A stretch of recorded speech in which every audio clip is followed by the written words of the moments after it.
একদম প্রাকৃতিক পরিবেশ, চারদিকে গাছপালা, সবুজ গাছপালা, প্রাকৃতিক দৃশ্য, যা আসলে মনমুগ্ধকর পরিবেশ।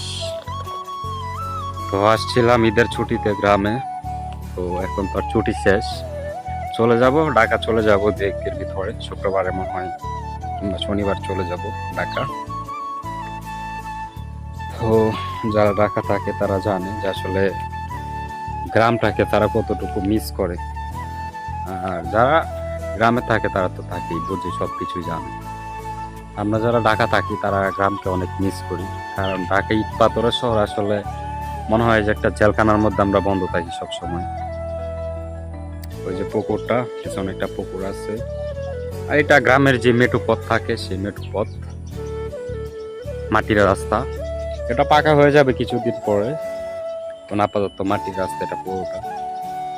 তা গ্রামীণ মানে পাড়ার ভিতর দিয়ে, যে এলাকার ভিতর দিয়ে যে রাস্তাগুলো থাকে সেটা আর কি।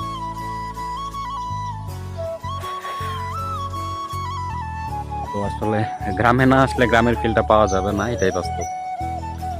গ্রামের নিরিবিলি পরিবেশ, শান্তশিষ্ট পরিবেশে যে একটা ফিল থাকে, মনটা আসলে ভরে যায়।